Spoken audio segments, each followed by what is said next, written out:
Welcome to the deep dive. You've handed us a pretty substantial stack of sources today. We have a lot to get through. And the collective mission here seems to be moving beyond just treating prostate cancer.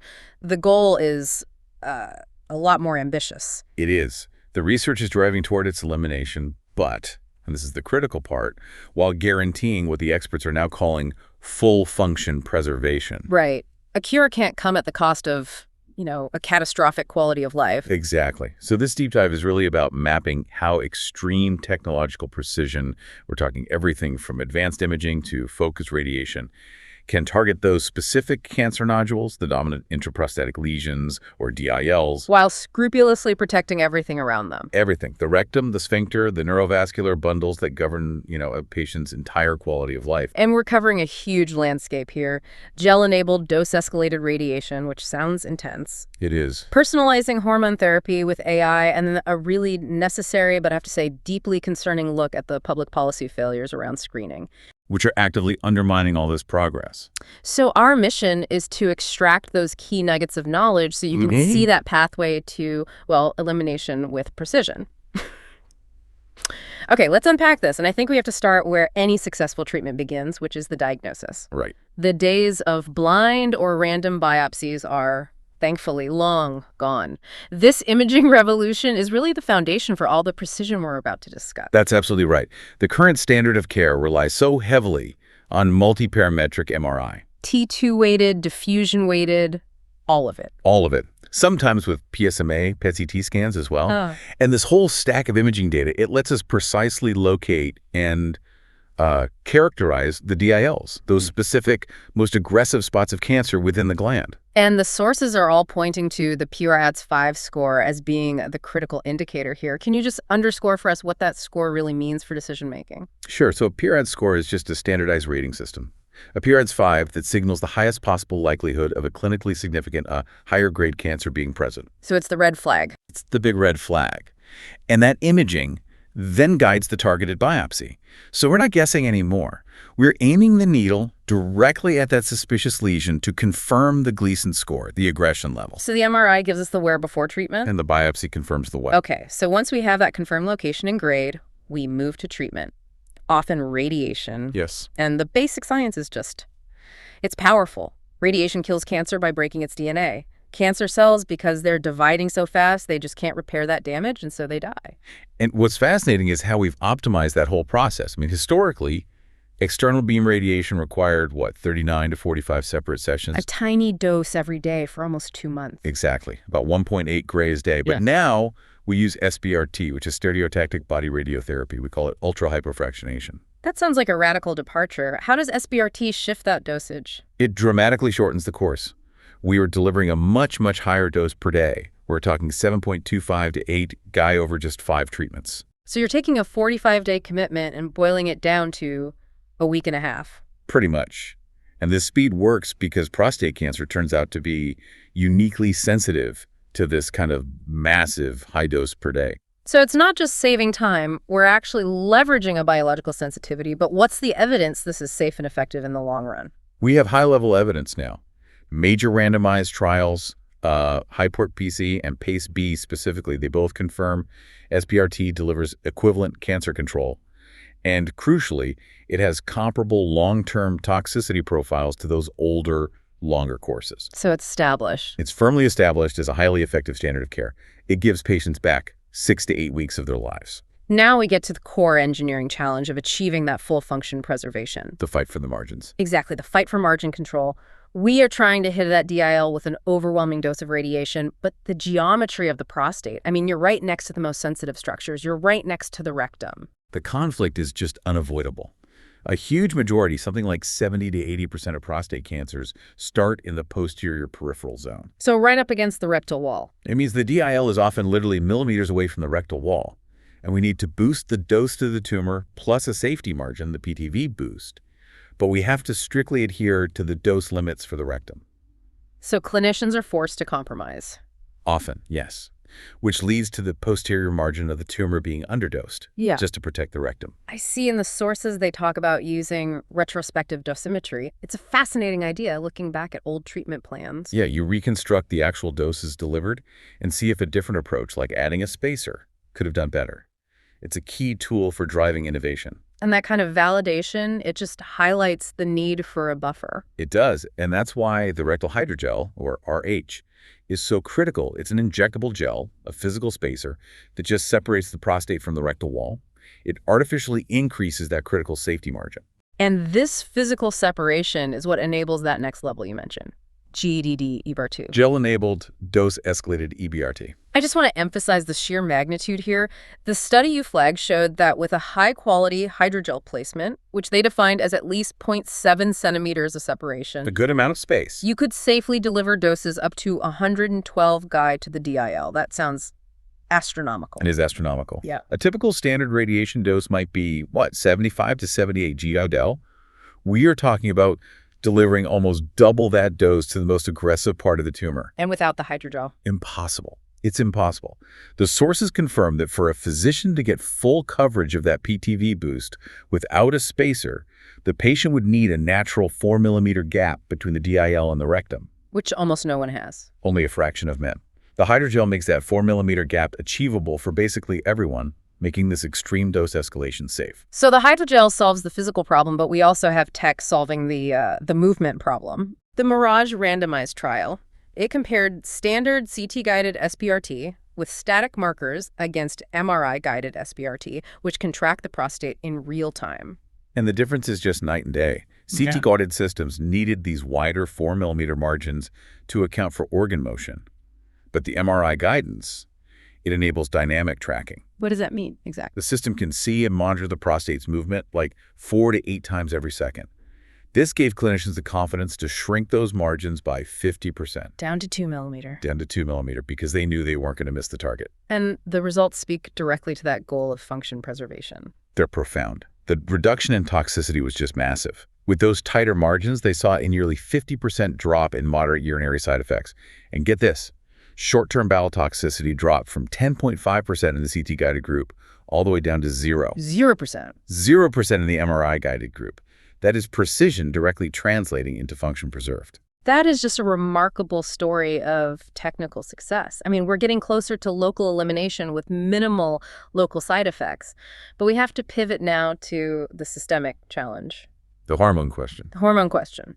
Moving to systemic therapy, it feels like every patient consultation includes a debate over androgen deprivation therapy, or ADT. It's systemic, and it's controversial because its benefits come with a really high price. Fundamentally, ADT is medical castration. It reduces testosterone to extremely low levels, less than 50. And how does that help? It works in 2 ways.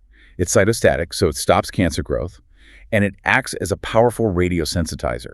It limits the cancer's ability to repair the DNA damage from the radiation we just talked about. It makes the radiation stronger. It literally makes the radiation stronger. But the trade-off is often described in, well, devastating terms. Yeah. Your sources call ADT old age in a bottle. That's a common one, yes. It's associated with decreased bone health, severe cardiovascular risks, muscle loss, fatigue, cognitive changes, and then there's the profound mental health impact. That is the heavy reality of it.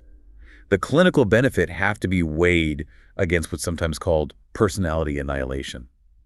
That's a terrifying phrase. It is. It's a psychological and emotional transformation often observed by the patient's spouse. You'll hear them say, "I don't even know who this man is anymore." It is a life-altering trade-off. So when we weigh that kind of cost against a potential survival benefit, how do practitioners grapple with that choice? Well, it requires high-level data and a very personalized conversation. Fortunately, we have major data from the ARCAT consortium that confirms adding ADT when it's appropriate does improve survival. How much? Sometimes up to an 8% overall survival benefit at 10 years. So the clinical community accepts that it works, but the focus now is all on how long and when to give it to minimize that suffering. And the data has actually provided some real clarity there. Absolutely. The research is clear that front-loading, so extending ADT before radiation, is generally not beneficial. Okay. The benefit really comes from backloading, which means concurrent or adjuvant ADT given during or after the radiation. And what about the sweet spot for duration, especially for those intermediate risk patients? For intermediate risk disease, the high-level evidence shows the optimal duration is right around 4 months. Only 4 months. The studies are Crystal clear. Extending that therapy to 9 months gives you no additional cancer control benefit. But it does give you more side effects. It just significantly increases the likelihood and the severity of all those painful side effects. So minimizing ADT to 4 months when possible is a massive win for quality of life. And new trials even suggest some high-risk patients might be able to cut their ADT from the traditional 18-36 months all the way down to 6. That's a revolutionary shift. And that search for the shortest possible duration leads us straight into the future of personalized medicine. We need tools that go beyond these broad clinical definitions to figure out who really needs ADT. And for how long? Right. So how are genomics and AI providing those answers? Well, genomic classifiers like the Decipher test are already influencing treatment. They analyze the tumor tissue itself to predict the probability of metastatic risk. And frankly, they do a better job than traditional clinical variables or guidelines. They're giving you a deeper biological insight. Exactly, into the tumor's likely behavior. And now we have AI models, like the Arteris model from Artera. And this isn't just crunching numbers. This model is analyzing the digital pathology slides themselves. It's seeing features that are either imperceptible or, just clinically overlooked by the human eye. And it's combining that with all the patient's other data. So what's the big implication here? This is where the game truly changes. The major implication is transformative. The model shows promise in predicting not just a patient's general prognosis, but critically, whether or not hormone therapy will actually be beneficial for that specific individual. Wait, so instead of giving ADT based on population averages, the AI might be able to tell a specific patient, you are not going to benefit from this. Precisely. If we can reliably predict who gains little to no survival benefit from ADT, we could potentially spare 2/3 of the eligible patient population from the systemic toxicity and the life-altering side effects of old age in a bottle. That moves us beyond precision in radiation to precision in systemic therapy, Which is the ultimate goal of full function preservation. We have spent a good chunk of time charting some incredible technological and predictive triumphs. A lot of good news.